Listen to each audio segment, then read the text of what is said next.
Radio Publique Africaine.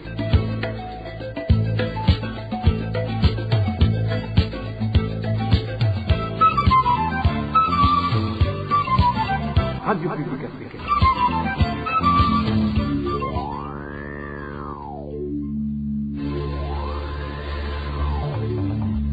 C'est le moment de suivre le journal parlé en français. À la présentation, Émile Nivasumpo. Bonsoir et bienvenue chers auditeurs dans le journal du 9 mai 2023, les principaux titres.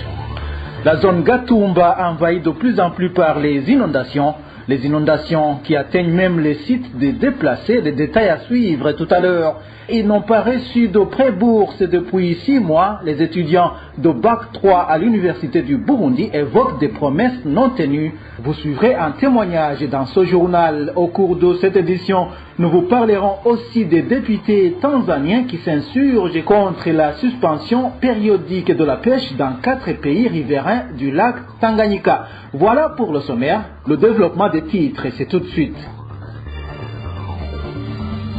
Page sécurité pour commencer. Une personne a été tuée à coups de gourdin la nuit dernière dans le quartier Mtakuja, communément appelé quartier Kigwati. Nous sommes dans la commune Changuzo, en province Changuzo. La victime Henri Manisha était un officier de police à la retraite. Le colonel de police Henri Manisha a été commissaire adjoint de la police judiciaire en province Changuzo. Le présumé auteur de ce forfait est son fils né hors mariage.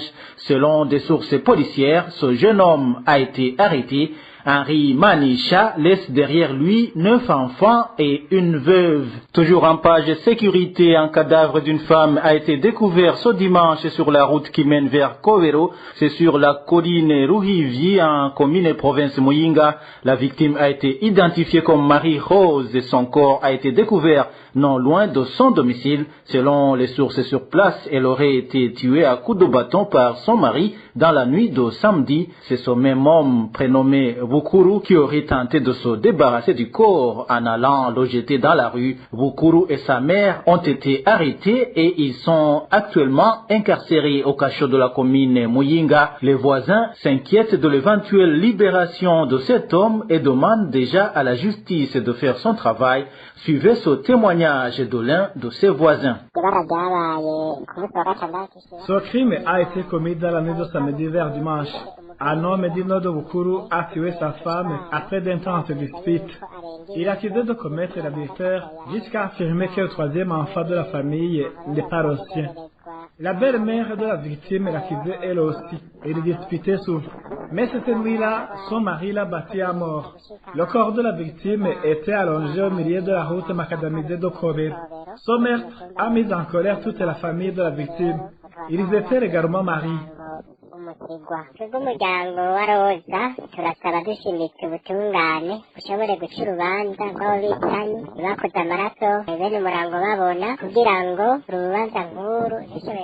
Nous, les proches de Rose, nous demandons que justice soit faite, que ce procès ne soit pas étouffé, afin que les criminels soient traduits devant la justice pour qu'ils répondent de leurs actes. Nous savons normalement quand tel procès est de flagrance, mais cela n'a pas été le cas. On mène des enquêtes. Nous demandons au tribunal de punir sévèrement ces criminels.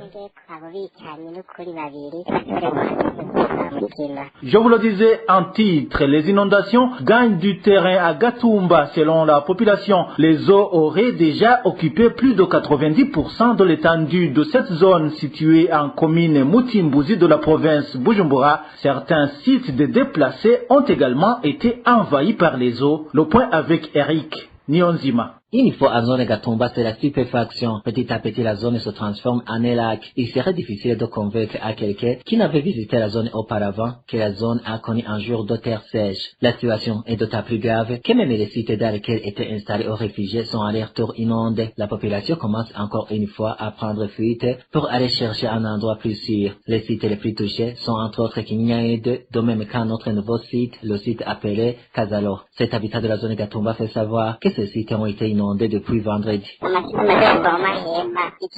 Les sites dont les personnes qui étaient hébergées commencent à se sauver à cause des inondations sont Kinyinya 1 et 2, de même que le site nommé Kazarohu. Ce dernier était nouveau et les habitants étaient en train de s'y installer en masse à cause des inondations qui gagnent du terrain dans leur quartier. Mais hélas, même ce nouveau site, de même que les autres sites, viennent d'être inondés. Ces inondations dans les sites ont commencé depuis vendredi. Pour le moment, la population indique que plus de 93% de la surface de la zone Gatumba est inondée, ce qui fait qu'il ne va pas sans provoquer de conséquences sur les activités scolaires. C'est le cas de l'ETS Gatumba et l'école Gatumba 2. Le problème avec ces inondations devient de plus en plus compliqué. Actuellement, plus de 93% de la surface de la zone de Gatumba est inondée. La plupart des habitants de la dite zone sont dispersés dans différents coins. Certains sont dans la rue, d'autres se sont installés à la zone de Gatumba. Il y a une autre catégorie de la population qui se trouve dans un endroit qui était destiné aux militaires de la zone de Gatumba. On avait même commencé à y tracer des avenues. En plus, d'autres établissements ont suspendu les cours à cause de ces inondations. C'est le cas de l'ETS de Gatumba et les élèves de Gatumba 2. Fatiguée de ces inondations, la population de la zone Gatumba fait savoir qu'elle en a marre de se déplacer tout le temps à la recherche d'un endroit sûr. Pourtant, ses habitants grognent en disant que cela fait des années que le gouvernement ne cesse de leur promettre que ce problème en rapport des inondations va être résolu le plus vite possible. Dans un instant, nous parlons éducation. Les étudiants de baccalauréat 3 dans toutes les facultés de l'Université du Burundi réclament leur pré-bourse. Ces étudiants indiquent qu'ils totalisent 6 mois sans toucher ce prêt. S'ils demandent où se trouve le blocage, on leur répond qu'il va être disponible dans quelques jours. Un des étudiants qui s'est entretenu avec la RPA indique que même les propriétaires des restaurants ne leur donnent plus de dettes parce qu'ils leur doivent beaucoup d'argent. Cet étudiant soulève d'autres problèmes auxquels ils font face.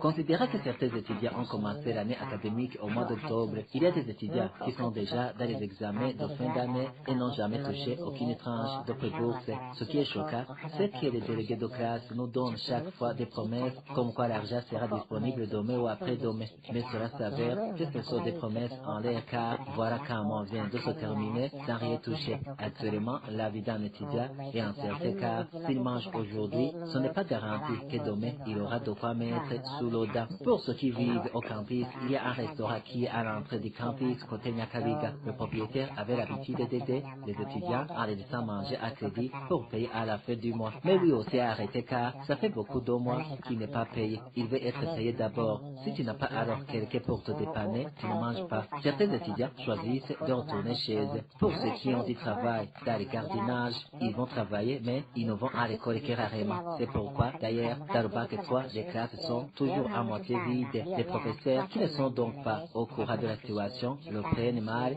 et donnent des travaux dirigés pour punir les absents. Tout ça alors tombe sur les étudiants par le simple fait qu'ils n'ont pas pu toucher à temps cet argent. Nous demandons aux autorités et à l'enseignement universitaire dans leurs attributions, particulièrement le ministre de l'Éducation François Habyarimana, de faire tout son possible pour que ce pré-bourse, si minime soit-il, mais que la loi nous autorise bien sûr nous parvienne à temps. Non seulement il arrive tardivement, mais également c'est vraiment peu d'argent. Alors le peu d'argent qui nous est donné en retard, vous comprenez qu'il devient à cet effet difficile à gérer.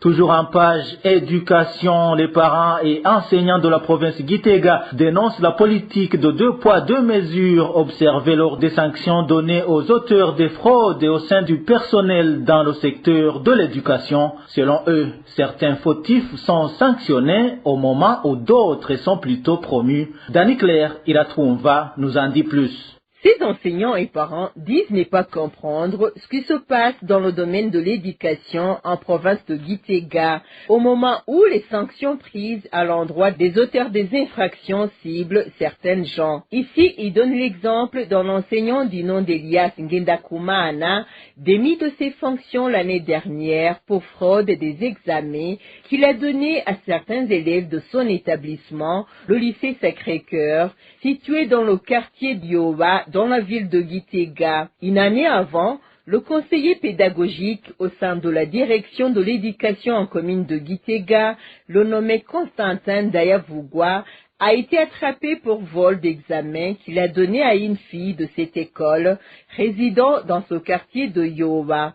Mais au lieu d'être sanctionné, il a été nommé au poste de directeur d'une école fondamentale. La semaine dernière, le préfet des études du lycée urbain de Gitega, Stani Hakizimana, a été attrapé pour avoir donné les examens à une fille de cette école. La sanction qui lui a été infligée est seulement de le limoger à ce poste de chef d'établissement. Ses enseignants et parents trouvent alors la question de l'éducation est devenue compliquée dans la mesure où s'observe la politique des 2 points des mesures pour les sanctions données aux enseignants ou autres travailleurs du domaine, ce qui suscite une perte de confiance à l'égard de ces éducateurs. Il demande aux responsables de l'éducation dans cette province et dans toutes ces communes de se ressaisir et de faire respecter la loi. Selon ses parents et éducateurs, le favoritisme lié à l'appartenance politique dans l'octroi des postes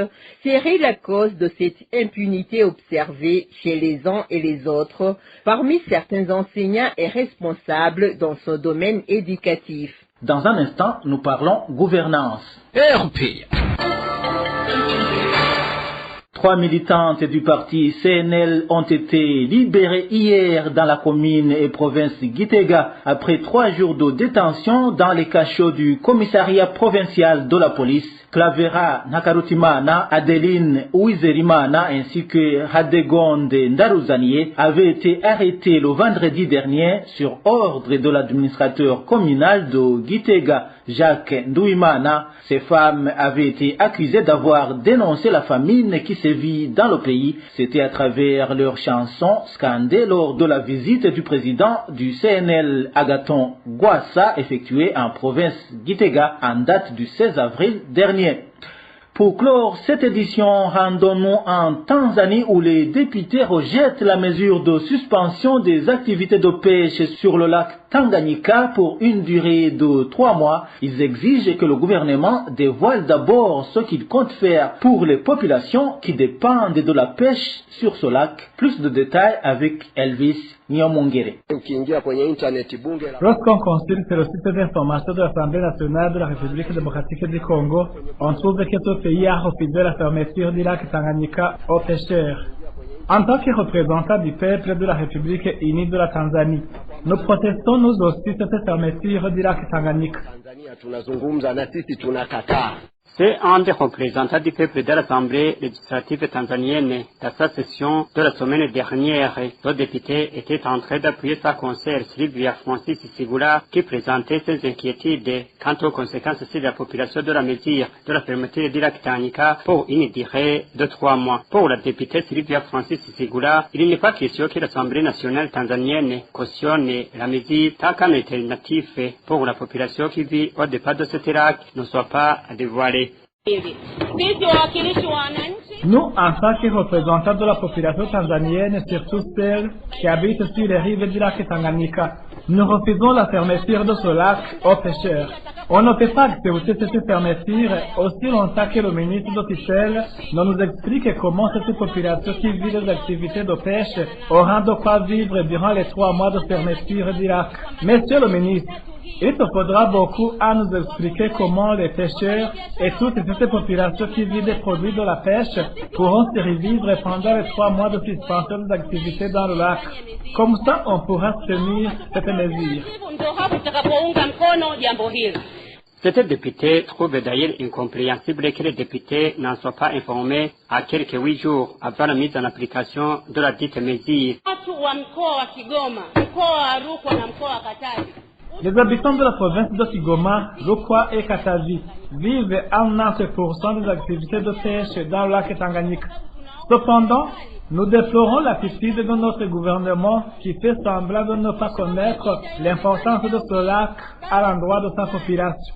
Honorable Monsieur le Président de l'Assemblée nationale, il n'est pas du tout compréhensible qu'il n'y a pas eu de consultation entre les décideurs et les représentants du peuple à 8 jours seulement de la mise en application de cette mesure.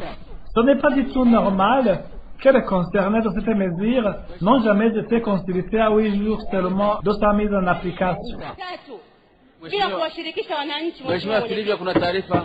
Cette mesure, selon laquelle le lac Tanganyika allait être fermé du 15 mai au 15 août 2023, a été prise par les 4 pays riverains, à savoir le Burundi, la RDC, la Tanzanie et la Zambie. Selon les décideurs de cette mesure, il y avait avoir un repos biologique qui permettrait la reconstitution des stocks de poissons dans le lac Tanganyika, ce qui pour eux serait bénéfique non seulement pour les pêcheurs, mais aussi pour les consommateurs. Voilà, c'est par ici que nous mettons un point final au journal du 9 mai 2023. Merci à vous tous qui nous avez suivis à la présentation. C'était Émile Nibasumba. Au revoir.